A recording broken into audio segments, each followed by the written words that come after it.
And then we're going to get into an interview that Tim Walz did with CNN. And then we're going to get into a whole lot more after that. So let's not forget to double tap that screen and like the video, and let's get right into it.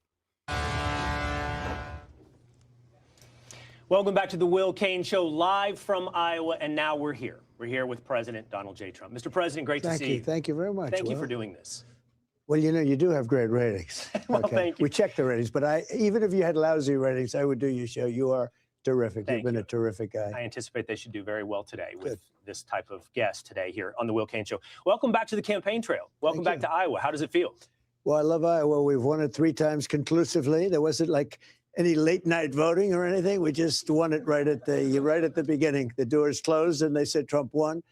And I love the people. You know, I just get along with the people. I was watching the other room. You look back in your element. You're back with the people. What do you like better? Do you like this, standing on the stage at a rally, or do you like making a deal, maybe for Greenland? I think I like maybe the rallies better. Deals are fun, but we're making a lot of good deals. We've made record-setting deals. We have $18 trillion coming into the country. That's why they're building auto plants, AI. They're building everything. With thousands of businesses are being built all over the country. And you're going to have a beautiful, very positive explosion. And I like how Trump is talking about what's happening, you know, domestically, because, yeah, it does seem like Trump has been preoccupied with what's been happening overseas, especially when it went down with Venezuela, then Greenland. It seems like all of his focus has been outside of America. So hopefully this rallying, one, it does believe like he's doing this rallying because it does seem like the Republicans are in danger for midterms. So he's doing some rallying to help out those Republicans. And also just to let the American people know that we will start focusing on domestic policy. Now, we'll see where that goes from there, because you never know what conflict might pop up that diverts Trump attention. But right now, his attention do seem to be what's going on in Minnesota, and rightfully so. Sometime during the year when these things start opening up. But there's never been no country has done what we've done. That explosion, that anticipated economic explosion, that's going to be important, because you also need to do something that someone has done very rarely. You acknowledged this a couple of days ago with Maria Bartiromo, and that is for the president in power to win the midterms. I think it's been only twice since 1938 that the sitting president, the president in power, has won the midterms. Are you concerned? Well, nobody can explain why. You know, even when we've had an amazing year, there's been a record-setting year in every way, and nobody can explain. Even presidents, whether it's Republican or Democrat, when they win, it doesn't make any difference. They seem to lose the midterm. So that's the only thing I worry about. I said, why? There's some psychological factor out there. What do you think that is? But I think it's like 2 in more than 50 years. Well, I don't know. Maybe they want to put up a guard fence. Maybe you just don't know. It doesn't make sense. Even if a president did well, they seem to lose the midterms. But hopefully we're going to change that around. We're doing great. We have the best polling numbers we've ever had. Yeah, I mean, look, man, the curse of the midterms is real. So if there's a Republican president in, the Democrats win the midterm. If the Democrat president is in, the Republicans win the midterm, just like you've seen with Joe Biden, George Bush, Barack Obama. It's just like a curse that none of the presidents can seem to escape. But let's see if Trump can do it. And right now, I'm going to be honest with you guys, it's not looking likely. But, hey, man, wishful thinking. We have the best numbers in the country, lowest crime numbers in the history of our country. You know, Minnesota's in the news a lot, but what they don't say is that Minnesota has low numbers because of the fact that we took thousands of hardened criminals out of Minnesota. So they had good crime numbers, believe it or not. And that's all working out. You know, we have Tom Homan there now. We put him in there. He's great. And they met with the governor, the mayor, everybody else, and we're going to de-escalate a little bit. But I will tell you, you look at the... Yeah, they took Bovino out, which was the chief border patrol officer. They took him out and his officers out. I'm pretty sure they probably sent them either to another state to provide backup for ICE, or just brought them back to the border. But yes, they have been pulled out of Minnesota, well, Minneapolis. And ICE is also about to do a retreat as well, or a tactical retreat as well, to come back in on a later date. You know, once Tom Homan works things out with these Minnesota politicians. The numbers, they're doing better than they've done in many years because we took thousands of criminals out of Minnesota. You look at Washington, D.C., it was a very dangerous place a year and a half ago. Now it's as safe as you can get. You can walk your family down the middle of the street. Nothing's going to happen. You know, it's we got rid of over 2,000 hardened criminals, many of them let in through the open border policy of Sleepy Joe Biden. It was not a good. That was not a good policy, Will. I want to come back to Minnesota in just one moment, but let's go to those guardrails. I'd imagine you do not feel like you need guardrails in this moment. You talk about the investment. No, I don't need guardrails. I don't want guardrails. Guardrails would hurt us because, you know, we're free enterprise people. The people in this room, the people of Iowa, are free enterprise. That's why we want it so big 3 times in a row. I would have to imagine that guardrails would be an understatement of what would happen should you lose the House or the Senate. There's been talk of impeachment. You've been through this before. Yeah. You've been through it multiple times. I'm a professional. What will happen? What will happen if Democrats take the House? They'll probably try and impeach me. They'll say, I mean, bro, not just try to impeach you. They'll try to bring charges on heg theft. They'll try to lock up all ICE officers involved in Minneapolis. I mean, Trump, it ain't just you. I mean, if they win the midterms, yes, they will be pushing for impeachment. Yes, they will be pushing for charges against ICE officers and the military men who who were doing the military strikes in the Caribbean Sea. I mean, they're going after everybody. To Iowa, and he spoke unfairly to people, and he's not supposed to do that. Let's impeach him, okay? And the people in Iowa would say, how did he get impeached? He just did an interview with Will, who has very good ratings, okay? But they just did an interview with Will. Now, they'll find something. There'll be something, I made the wrong turn at an exit, and let's impeach him. Now, they did that before. They impeached me on a perfect phone call. Turned out they impeached me twice. And by the way, I won the impeachments very easily and quickly. But they impeach. They're very nasty people. You know, they have bad policy, really bad, but they do 2 things. They stick together, not stupid. Some are, because, you know, that's true with everything, right? But they stick together, but they have really bad policy. Men and women's sports, transgender for everybody. So many things are so bad. I mean, they're horrible to the farmers. And by the way, I just gave the farmers $12 billion because they were treated unfairly. We're taking in a fortune with tariffs. And I wrote them a little check about 2 weeks ago for $12 billion. Anybody in this room get any of it yet? Yes, yeah, a lot of people. It's a lot of money. And you know what? You deserved it. But we're taking in so much money from the tariffs that we can do that. I want to talk about the point of view. I mean, yeah, pretty much Trump just redid his strategy from the last administration. What did he do with the tariffs from China that he imposed on China? Yeah, he used it to, give subsidies to the farmers. And he pretty much used the same strategy again, especially with the amount of money that's coming in from tariffs. We're now able to, I guess, use these as subsidies for our industries, especially the farmers. From some of these farmers, some of these people in this room a little bit later, but now I want to take you up on your invitation to talk about Minnesota. Listen, the entire country is talking about what happened this past weekend in Minnesota. You've already spoken about it. Everyone watching has seen the video. Everyone has an opinion. I'm curious what you thought when you first saw that video. Well, I think the whole thing is terrible. I don't like the fact that he was carrying a gun that was fully loaded and he had 2 magazines with him, and it's pretty unusual.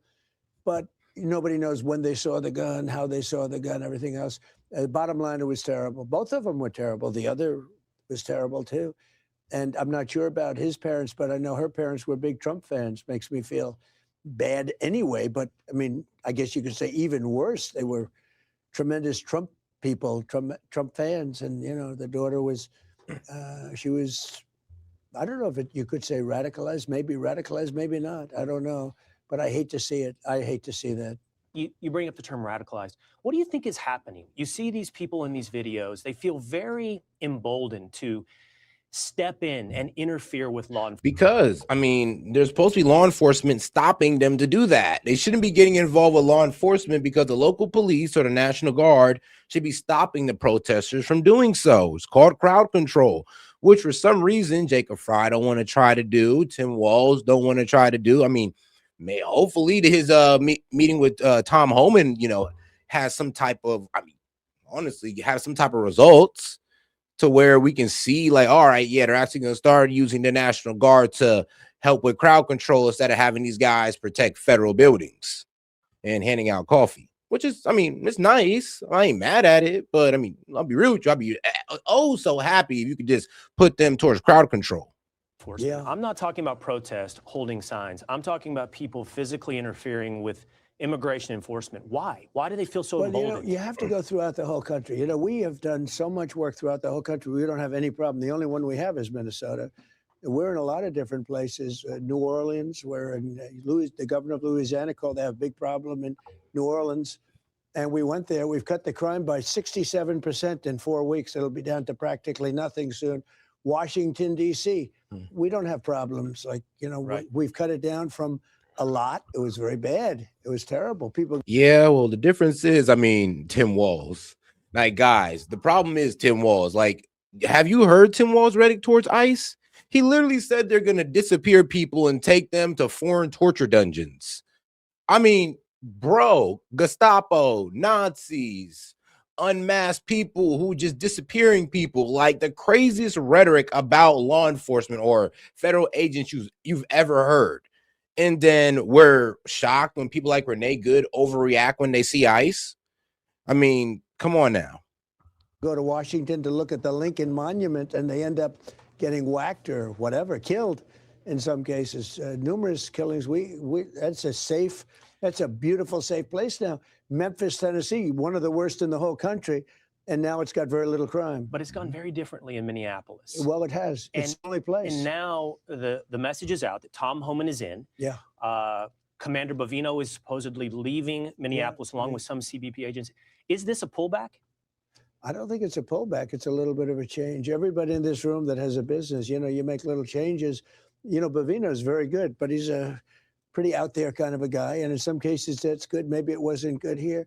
But you have to understand, when I watch some of the people that I've been watching over the last few weeks, these are paid insurrectionists. These are paid agitators. These people aren't normal, like, oh, gee, that, you know, they're incensed about anything. How do you get incensed when you go into a state and you're taking criminals out? You're taking monsters out, murderers. You know, we had 11,888 murderers let into our country by other countries, by Biden with his open border stupid policy. It's the dumbest thing I've ever heard.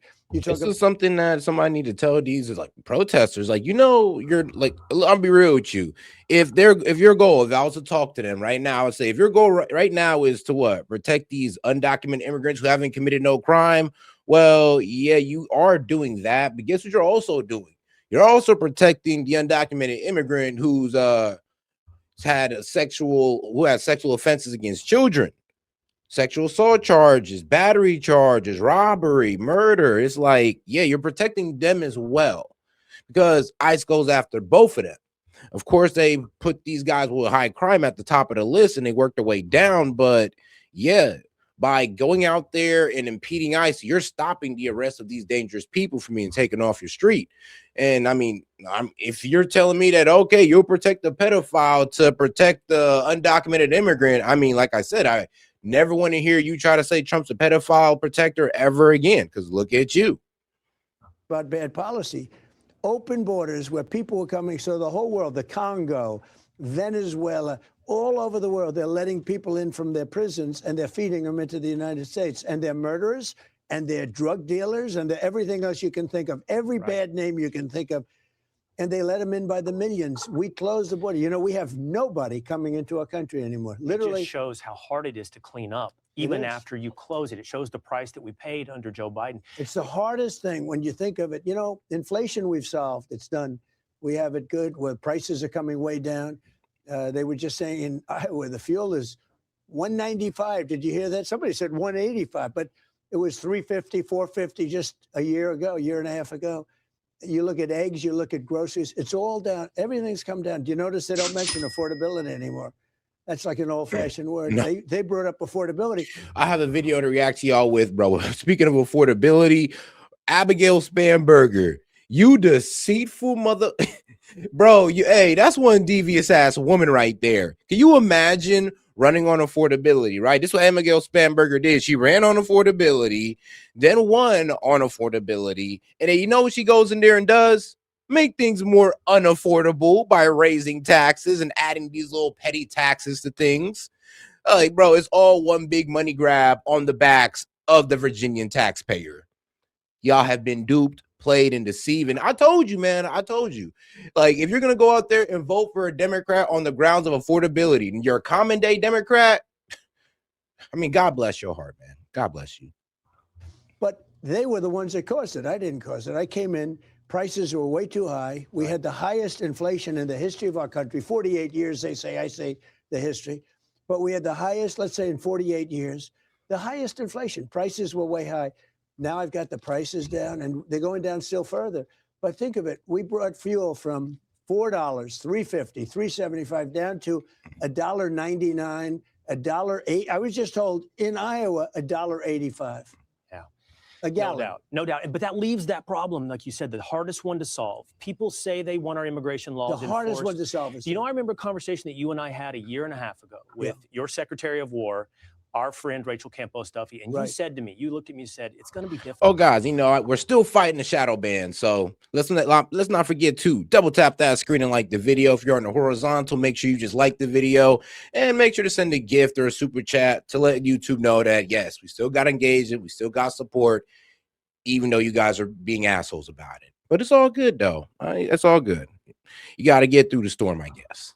Difficult when the New York Times runs a picture of a little kid being taken away from their mother. It's going to be difficult. And by the way, that basically happened to you a week ago. It was propaganda and it was false about a 5-year-old. By the way, it was a totally false story. Totally about the fake 5-year-old. story. Yeah, I mean, totally fake. I mean, they had to take him to Child Protective Services because the mother was refusing to take the child because she was afraid that she might get deported along with the father. And I mean, they were trying to tell, like, no, look, we won't even touch you. Just take your kid. We might come back for you for another day, but it won't be today. And sadly, the mother did not want to take her child. And the way CNN framed it was as if ICE is just kidnapping little boys. I know, wow, kidnapping 5-year-old little boys. But you're now dealing with the difficulty of the propaganda in the face of enforcing. And I knew that, immigration. Will. I mean, you did know. It's always tough. Are you still we committed? take out 25 murderers. We take out drug dealers. We take out a whole group of people by the thousands. And if we get one person a little bit wrong, headlines. But they don't talk about all the tremendous, you know, the reason that we have Minnesota crime down. I talk about that because it's only down for one reason. We took out so many criminals. But other states are way down. So the report came out, though, think of it. In the history of this country, we have the lowest number of murders. We have the lowest crime, the best crime numbers. That's despite the fact that millions, I say 25 million people, millions of people were let in through the border by Biden. And many of those people were not people you want to have in the country. So what's going to change? You put in Tom Homan. Have you spoken today to Tom Homan? I mean, here's the thing. The Dems always like to be like, well, what about the ones that haven't committed crime? I mean, here's the thing. They all have a negative effect. Of course, the ones that are violent offenders, of course, we know the negative effect with them. But even the undocumented ones that come here and don't commit any crime besides being here illegally. But even those guys, they undermine American citizens. They keep the minimum wage from being raised. I mean, it's actually funny how Dems love to complain about that, but you want to bring in these illegals that keep the minimum wage from being raised because guess what? These companies can hire illegals and they can underpay them. And I'm gonna be real with you. Why are we going after these companies again, bro? Barack Obama talked about this, never done. Trump never really talked about it, but it should be done. I mean, since we're going after the illegals. Well, yeah, I have. Tom is fantastic. Tom is a tough guy, but I've watched over the years, and he's gotten along with governors, and he gets along with mayors.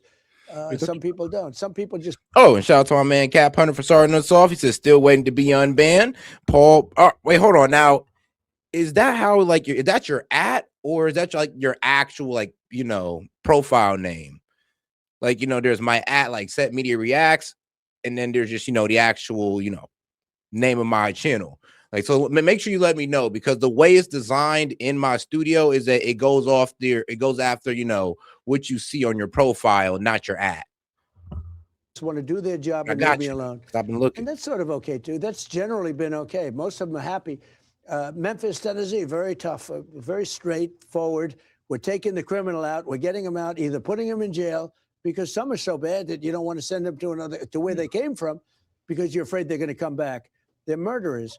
So some are very down and straight, and others, Tom, I've noticed, as tough as he is, he gets along very good with governors and mayors. Now, I spoke to the mayor and to the governor yesterday, and they want to see it cleared up. I'm so fascinated by your conversation with Governor Tim Walz. This man has suggested that this is a modern-day Gettysburg. He has likened his situation to Anne Frank in the Holocaust. He has said that ICE is your Gestapo army. And then you guys speak on the phone. I'm fascinated by that conversation. It couldn't have been a nicer conversation. I mean, let's be honest. Like, Tom Homan, he has a history with Dems. He was he was basically borders under Obama. I mean, part of Obama's success on immigration is attributed to Tom Homan. So yeah, I mean, he's actually used to talking to these Dems, to be quite honest with you. And I'm be real with you, it's kind of hard to sit there and not listen to what Tom Homan says on immigration due to how much experience, what he's seen, all this crazy stuff. I mean, so Tim Walz tried to tell them about, oh, my neighbor. He gonna be like, oh, these child rapists and serial killers. It's like, bro, are you serious? So let's see how that works out. I do think Tom Homan getting in there is going to be way better than Bovino, even though, honestly, I like Bovino. He was no nonsense, no BS, but things were getting out of hand, especially with the last shooting.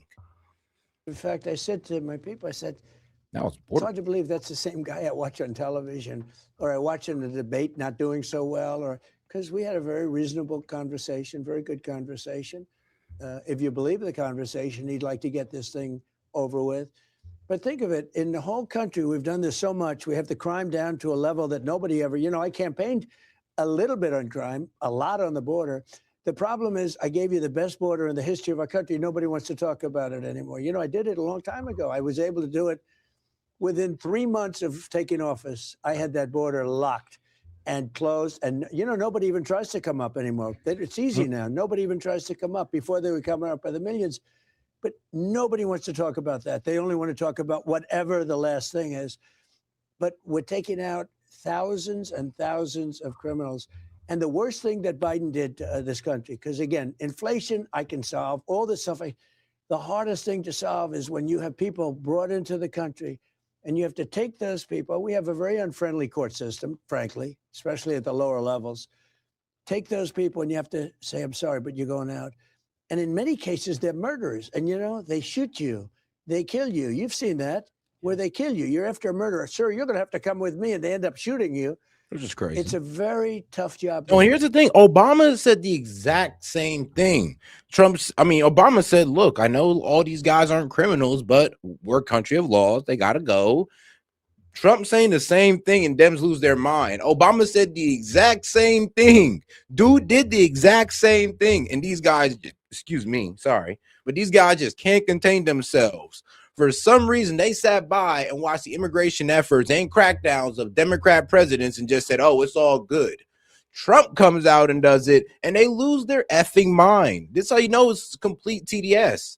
Because this is why Pierce Morgan's point stands so strong, is because, oh, yes, Barack Obama was the deporter in chief. He did everything Trump's doing, said everything's Trump's saying. They're using the same rhetoric, and you guys are losing your mind. All right, of course, Trump didn't say it he didn't speak as well as Obama did, but they're basically saying the same thing. They have. I know you addressed it this morning. You talked about the incredible success, and it is an incredible success at the southern border. But you were asked, with the shift in Minneapolis and Tom Homan going to Minnesota, do you still have confidence in DHS Secretary Kristi Noem? You brought up the success at the border. Look, you do. Oh, and shout out to my man Gaiman. He said, "What's the word, my guy?" Shout out to the Rumble Rant. And Gaming came in with another Rumble Rant. He says, Negro, I'm on Rumble, where you can actually super chat that in. Or Rumble Rant that in. That is crazy. Shout out to Rumble. Who was there with the border? Who closed up the border? She did, with Tom Homan, with the whole group. I mean, they closed up the border. The border is a tremendous success, one of the most secure borders in the entire world. We were a laughing stock 1.5 years ago for the whole world. The whole world laughed at us.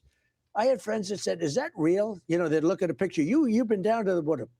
They'd look at a picture of the border with hundreds of thousands of people pouring in like it was water. And they said, is that really taken? They can't believe it. They think it's one of these crazy movies that they make. The border was horrible. It was horrible. I did the border twice. First time I won, 2016, I won on the border. But that border was nothing. And I fixed it immediately. It was great. We had great years. And we had a great economy. We had the best economy in history in 2016, my first term. And we rebuilt the military, and we get the largest regulation cuts. We had the best job number. We had a great first term. This term seems to be blowing it away. I mean, the only thing we have is a Minnesota situation, and that is, I believe, easily resolved. Okay. you're about to take the stage here in Iowa. I imagine you're going to talk about the economy. And here's the problem, though. Like, the way Trump handled immigration, that's what truly embarrassed the Biden administration. Like I said, over here crying about a bill to be pushed that was actually a foreign aid bill. And then Trump comes in with no bill needed, just upholding the laws that we already have, using the policies we've already got on paper, and closing down the border.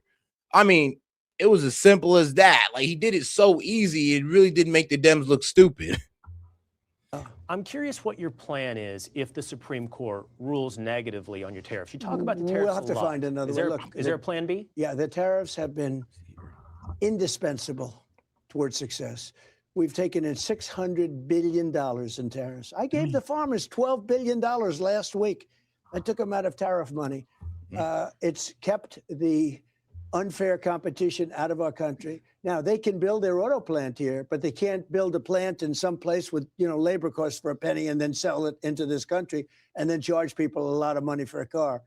So the only way they can do that, they have to build the plants here. So the big auto companies from Germany, from Mexico, from Canada, Mexico and Canada are literally, their plants are closing down. They're moving into this country. So we have more activity than we've ever had. We have thousands of businesses. I'm gonna be real with you. The way Trump throw around these tariffs and the way these countries react to it, it kind of goes to show that, the way the Dems will propose tariffs or their argument for it was completely wrong. They made it seem like it was only a negative on the American consumer, the supplier that don't see anything, the importer don't see anything. Oh no, it all gets passed down to the consumer. And you see how wrong that is. Because if that was the truth about tariffs, then why does everybody shaking their boots over 25% tariff if it just goes to us? Like, I'm not even going to lay down the argument, the complete argument for tariffs again, but just think about that. If tariffs really did go straight to the consumers, not their problem and it's ours, then why are they all shaking their boots every time we propose something over 20%? All over the country being built. We have hundreds of big major factories between AI, autos, and many other things being built. We've never had a thing like this. And you use them as a tool for world peace. For world peace, yeah. We have to use it for world peace. But what happens if the Supreme Court strikes down the tariffs? We will find some other way of doing a similar thing. But it'll be more inconvenient. It won't be as easy. I was just speaking to some of the diners here today. Right. David Ullman, he's lived in Iowa for a long time. He's in agriculture. He does express concern about the tariffs and the effect it's had on farmers in Iowa. Well, it's going to be don't forget, they just kicked in. And we've taken in hundreds of billions of dollars. And we've kept a lot of people out that want to come in and rip off for years, it was the reverse. China would charge us tariffs. Other countries would charge us tariffs. I've totally reversed it. Japan gave us $550 billion. South Korea is supposed to give us $350 billion. Yep. But what happens is they're coming in, they're building. This is why I say the Dems argument on tariffs and to say that straight down goes to the consumer had no logic. Because then as soon as you ask them, okay, well, why is it okay for them to put, protect their domestic market by imposing tariffs? And that's not going directly to them. But as soon as we do it, y'all have this whole new belief of what a tariff is. Oh, it's a tax on the consumer. I mean, when they're doing it to us, y'all wasn't making that argument. I mean, when these tariffs were hurting us, keeping us out of their markets and all that, y'all wasn't saying anything. Y'all wasn't talking about unfair trade practices or anything. Now, all of a sudden, we impose tariffs and everybody crying. It's crazy. As soon as we start caring about our domestic industry, everybody's going oh, no, how could you do this to the world? It's please, save it. Building plants, they don't have to pay tariffs. If they don't do that, so what's happening is we're getting a tremendous amount of business coming to this country, and they're coming in fast and sharp. I think the farmers are going to be the biggest beneficiary because when you used to have people coming in and dumping their crops into the United States, and you guys were hurt, they're not allowed to do that because we're tariffing those crops. Just a couple of more questions. I think the farmers, in a way, and it's going to take a little while to kick in, and the farmers stuck with me the first time, and I was right with China when China did a little bit of a number. We gave you $28 billion then because it was a help because they were taken advantage of for years. We gave them 28. Now we gave them 12, sort of a minimal payment, $12 billion for the farmers. Nobody else would be able to do that. Nobody else would even think of doing that. But the tariffs are going to be phenomenal for the farmers, but they just kicked in. I just see some nods here as you're talking. A lot of nodding. A couple of more questions. A couple of quick more questions, Mr. President. One serious one. This whole Minnesota thing, it started because of a focus on fraud. It started because of illegal immigration and all right, so I actually like how Trump actually did take care of these farmers, and trust me, that $12 billion, I'm pretty sure a decent amount of it went to the soybean farmers who were facing a crazy hit to their sales during the China trade war, or actually, during the highest point of the trade war we were having with China. We're still in it, but it's de-escalated quite a bit to the point where China has started buying soybeans from us again, like about 12 metric tons. They're going to increase that to 25 metric tons this year. But to help these guys out, helping them out with this, no, not all of them, not the soybean farmers are not getting the whole 12 billion, but to get a decent portion out of this 12 billion is actually going to help them out. Welfare fraud. The question is, will there be accountability in Minnesota and beyond? There's got to be. Other states, California. Minnesota is one state. If you look at California, but so in Minnesota, they think it's $19 billion. If they think it's $19 billion, triple it or quadruple it. And if we catch a lot of this fraud, and I felt it for a long time, but now we know what's happening. And the answer is, yeah, there will be accountability. It's one of the little problems. You know, I happen to think, and I've said it from the beginning, that a lot of what's going on with respect to Minneapolis, you know, with what's happening with all the hoopla, is so people don't talk about. You think it's a distraction? I've said it from day one. It's a distraction because what you don't see is that we have hundreds of accountants from Todd and from all of the different people. We have hundreds of accountants going over everything that's happening, and we're finding fraud on top of fraud on top of fraud. And I think that they don't want that to happen. You're talking about $19 billion. Probably that's a minimal number. Now, you take that and you go to California. You think California is better? I would say California is worse. It's totally out of control. They don't know what they're doing out there. The governor is, I actually thought he was a pretty nice guy, but he has no clue what he's doing. Look at a railroad. He builds a railroad. It's like 20 times more expensive than it was supposed to be. Actually, what's so funny about our guy Gavin Newsom is that he's more concerned about following Trump around the world to talk shit about him than actually helping out his constituents in California. I mean, that's one of the main problems about Gavin Newsom. He actually is obsessed with Trump. I mean, damn near mimicking the man while mocking him at the same time.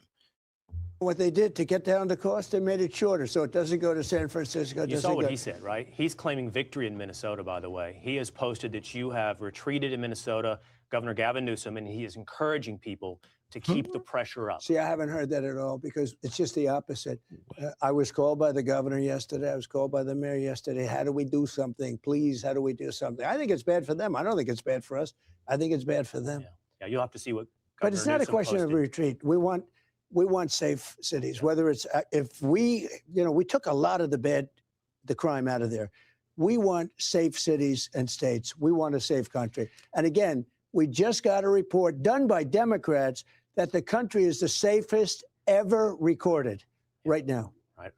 Along with a secure border. I'm just looking around, you know, who's here today. There's a lot of people, but one guy who is not here is your Secretary of State. And I'm afraid he made a very big mistake. He gave an interview where he said that one of his tricks with you is on Air Force One. Marco Rubio goes into a room and covers himself up with blankets so that you won't see him sleeping, that you'll think it's a staffer. And so I think there's only one of two ways you go with this. You give him yet another job, or you pull the blankets back. That's what he wants. Let me tell you, he's doing a fantastic job. But he's a tough cookie. That boy being overworked. He's a tough cookie. He's going to go down as the best Secretary of State we've ever had. You see what we're doing. Just today we solved a tremendous problem in conjunction with Syria. Saved many lives. I mean, I'll be real with you. He's doing pretty good juggling the jobs. He done some sketchy things. Like, what was it? I think he was signing off on the deportations of what was it? Those college students that was protesting Israel. Yeah, that was a bit wild. But other than that, he's been doing pretty well. I mean, we're saving a lot of lives. You can't get mad. Ended 8 wars. I'm very proud of that because it's not tough for me. We're trying to end one more, by the way, Russia, Ukraine. And I think we're going to get that done too. But we ended 8 wars and saved tens of millions of lives, and I'm happy about that. You should be proud. Thank you. I know you're a big sports fan, so we'll end here. We now have the Super Bowl set. New England Patriots, Seattle Seahawks. Now, usually when someone asks you these questions, you answer with, which of these two teams have a greater affiliation and fandom of President Donald Trump? That's true. In those so cases, I'm curious, have you already done the analysis? Well, I tell you what, no, but who's going to win the Super Bowl? Bob Kraft is a friend of mine, and I've watched that team. You know, you got to hand it to him. He had the great team, and now he's got the great team again. They made a fantastic draft pick. The quarterback is great, but it's going to be I think it's going to be a tremendous game. I hope it's going to be a tremendous game. Yeah. Mr. President, I know you got to take the stage. I really appreciate all the time you've given us and joining us live. We called a lot of audibles right here at the last moment. We really appreciate you joining us. Well, you've done a tremendous job, and you've really been very fair to me. I don't even say nice. I just want to be fair, and you've been fair, and you've also been nice. And so it was an honor to do it. When I heard it was you, I said, let's do it. All right, guys, let's go ahead and get over to the next video. Guys, let's not forget to like the video. Appreciate the support, guys. And if you're at the Vertical Live, make sure to double tap that screen and like the video. And if you're on Rumble, I mean, bruh, the Rumble, y'all the worst offenders. Like the video. Appreciate y'all. To tell the truth, Mr. President. Thank you very much. Thank you so much. But all right, let's go get over here to our guy, Tim Walz on CNN. Speaks out after his meeting with Tom Homan. Let's see how that went. Governor Walz met with the White House.